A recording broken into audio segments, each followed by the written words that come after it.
Salam sejahtera, kami akan membentangkan projek kumpulan kami bagi kursus DT 50002 Teknologi Digital dan Inovasi dalam Pendidikan. Subjek yang kami pilih adalah Pendidikan Seni bagi tingkatan 2 dan bab yang kami ambil adalah bab 8 Seni Sulaman. Subtopik yang diambil adalah 8.1 Persepsi Seni dan Seni Sulaman. Sebelum itu, saya perkenalkan ahli kumpulan kami iaitu Jessie, Chaliska, Ain Hani, Reciana iaitu saya, dan juga Rashini. Dan ini adalah rancangan pengajaran harian kami. Seperti yang kita lihat dalam RPH ini, tempo pengajaran yang kami ambil untuk pengajaran dan pembelajaran ini adalah selama 15 menit. Objektif pembelajaran adalah di akhir pembelajaran, pelajar dapat menjelaskan prinsip asas seni sulaman dan yang kedua menyatakan jenis, alatan, dan bahan seni sulaman. Bahan bantu mengajar yang kami gunakan adalah benang, jarum, kain, pemidang, video, dan juga slide pembentangan. Konsep ataupun kemahiran yang kami terapkan semasa PDP ini adalah kemahiran visual dan kognitif, kemahiran penggunaan teknologi digital seperti Canva, e-book, dan juga Kahoot, kemahiran komunikasi dan sosial, kemahiran berpikir kritis ataupun kebat, menganalisis, kemahiran psikomotor, dan juga kemahiran refleksi dan apresiasi. Baiklah, kita pergi kepada set induksi. Set induksi ini mengambil masa selama 2 menit. Aktiviti guru adalah guru akan memainkan video pendek daripada TikTok yang memaparkan proses menyulam seperti penggunaan jarum, benang, dan penghasilan corak pada kain. Semasa video dimainkan, guru akan meminta murid memerhati dan mencari apakah seni yang ditunjukkan, apakah kegunaan corak tersebut. Dan selepas video tamat, guru akan menggunakan aplikasi Canva untuk soalan pantas seperti apakah nama seni ini, dan murid akan memilih jawapan antara tenunan, sulaman, ataupun batik. Selepas soalan, guru akan memberikan jawapan yang betul dan mengaitkan jawapan dengan tajuk pembelajaran hari itu yaitu persepsi seni dalam seni sulaman. Aktiviti murid pula, mereka akan menonton video dengan fokus, mereka akan memerhati video dan berfikir tentang jawapan, murid akan menjawab secara lisan atau mengangkat tangan, dan mereka akan memberi perhatian dan bersedia untuk memulakan PDP. Ini adalah contoh tayangan video yang akan dipaparkan dan soalan pemerhatian video yaitu apakah seni yang ditunjukkan dan apakah kegunaan corak tersebut. Dan ini adalah kuis yang akan digunakan pada Canva yaitu apakah nama seni ini tenunan, sulaman, ataupun batik. Dan jawapan yang betul adalah B. Sulaman, yaitu guru akan memberikan penerangan, video menunjukkan seni sulaman, seni menghasilkan corak pada kain menggunakan jarum dan benang. Dan jawapan ini akan dikaitkan dengan topik pembelajaran hari ini yaitu persepsi seni dalam seni sulaman.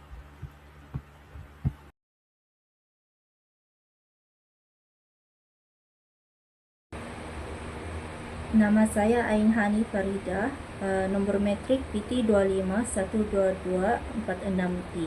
Akan bentanglah bahagian fasa perkembangan exploration. Exploration ni diambil masa selama 5 minit, di mana pertama, guru akan membahagikan murid kepada kumpulan-kumpulan kecil dan murid akan membentukkanlah kumpulan-kumpulan kecil itu. Kedua, guru akan mengedarkan bahan-bahan seperti benang, jarum, kain, dan pemidang kepada setiap kumpulan. Murid pula akan menerima bahan-bahan untuk menghasilkan sulaman.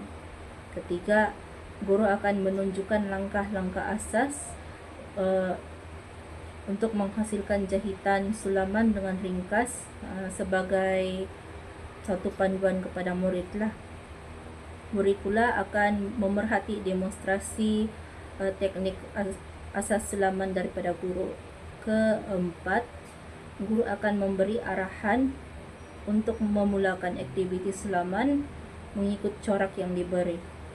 Murid pula akan memulakan aktiviti jahitan sulaman berdasarkan corak yang diberikan. Kelima, guru akan bergerak dari satu kumpulan ke kumpulan yang lain untuk membantu dan membimbing murid yang menghadapi kesukaran aktiviti itulah. Murid pula mereka akan bertanya kepada guru sekiranya menghadapi masalah semasa melakukan sulaman.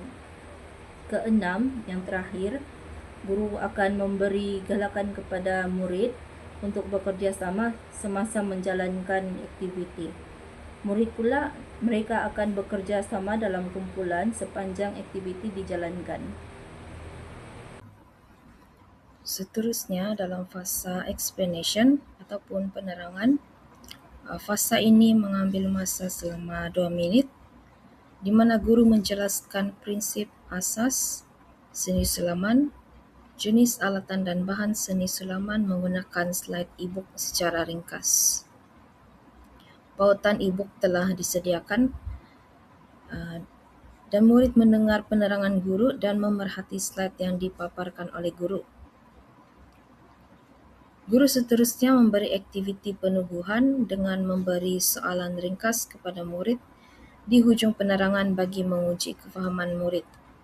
Guru memberikan kad pilihan jawapan A, B, C dan D kepada setiap pelajar dan setiap murid akan mendapatkan kad pilihan jawapan A, B, C dan D tersebut. Guru seterusnya memaparkan soalan digital dan murid menunjukkan jawapan masing-masing. Seterusnya, ini adalah contoh soalan penubuhan. Kami sertakan soalan kebat pada aras mengingat dan aras menganalisis. Selamat sejahtera, nama saya Rashini. Saya akan jelaskan satu fasa penting dalam RPH iaitu fungsi elaboration.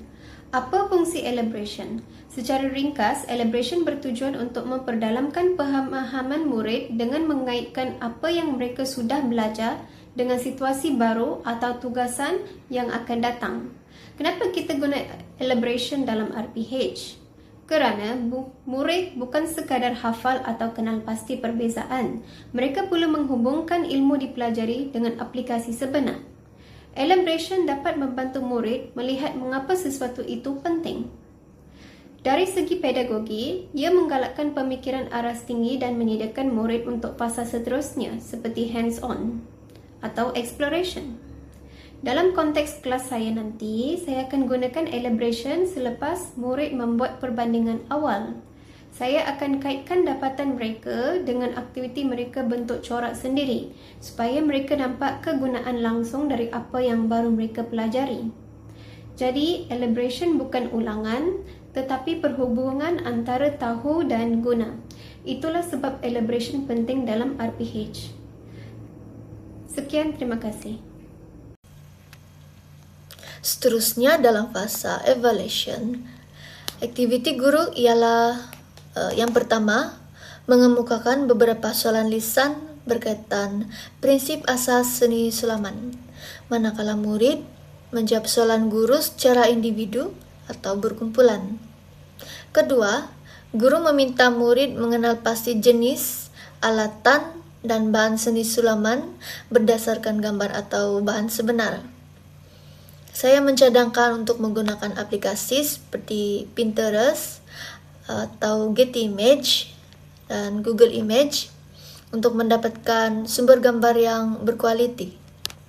Guru juga boleh membawa bahan sebenar ke kelas untuk membuat demonstrasi menggunakan alatan dan bahan agar murid lebih faham tentang fungsi sesuatu bahan tersebut. Manakala aktiviti murid ialah menyenaraikan jenis sulaman, alatan dan bahan yang telah dipelajari. Ketiga, guru menyediakan kuis ringkas dengan menggunakan aplikasi Kahoot untuk menilai kefahaman murid. Manakala murid menjawab kuis dalam aplikasi Kahoot. Akhir sekali, guru memberi maklum balas dan membuat rumusan pembelajaran. Manakala murid membuat refleksi ringkas tentang pembelajaran pada hari tersebut. Seterusnya dalam fasa evaluation, aktiviti guru ialah yang pertama, mengemukakan beberapa soalan lisan berkaitan prinsip asas seni sulaman, manakala murid menjawab soalan guru secara individu atau berkumpulan. Kedua, guru meminta murid mengenal berikut merupakan contoh-contoh soalan yang menggunakan aplikasi Kahoot.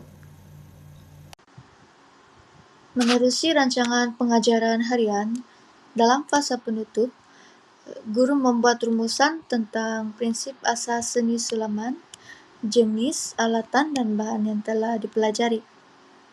Pertama, guru menyoal murid secara ringkas untuk mengukuhkan kefahaman. Kedua, murid menyatakan semula perkara penting yang telah dipelajari pada hari tersebut. Seterusnya, guru memberi pujian dan galakan kepada murid supaya menghargai seni sulaman sebagai warisan budaya. Akhir sekali, guru memaklumkan aktiviti pembelajaran seterusnya.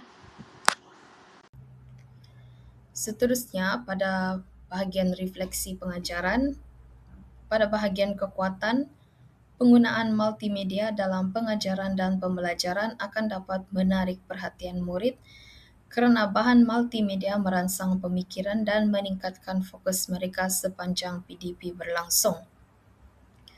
Penggunaan multimedia turut menjadikan suasana pembelajaran lebih menyeronokkan dan tidak membosankan, yang mana murid dapat melihat visual yang lebih jelas berbanding hanya mendengar penerangan oleh guru.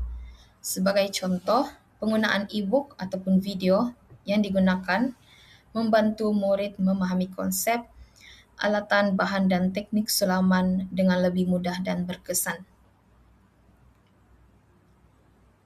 Pada bahagian kelemahan pula, pelajar tidak dibenarkan membawa peranti digital ke sekolah. Sebagai contoh, pada fasa penerangan, guru perlu menyediakan bahan sokongan tambahan seperti kad jawapan bagi membolehkan murid terlibat dalam aktiviti yang berasaskan teknologi.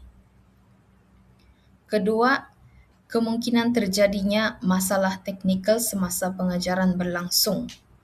Antara masalah yang mungkin berlaku ialah sambungan internet yang tidak stabil, audio yang kurang jelas atau gangguan bekalan elektrik. Situasi ini boleh menjejaskan kelancaran PDP dan menyebabkan masa pengajaran tidak dapat digunakan secara optimum. Selain itu, pada fasa exploration, memerlukan masa yang lebih panjang kerana murid perlu menghasilkan sendiri hasil jahitan mereka. Oleh itu, pengurusan masa yang baik sangat penting bagi memastikan semua aktiviti dapat dijalankan mengikut perancangan.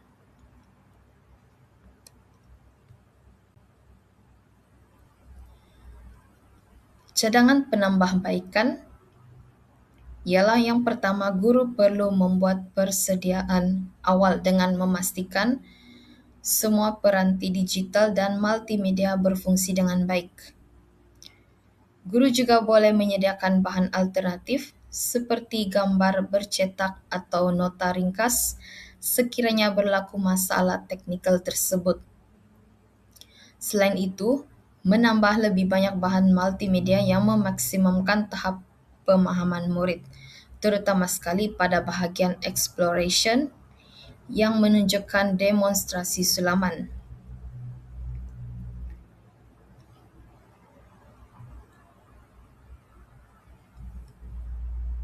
Pada kesimpulan refleksi, secara keseluruhannya, penambahbaikan dari segi penggunaan bahan multimedia dan pengurusan masa perlu dilaksanakan bagi memastikan aktiviti PDP menjadi lebih berkesan.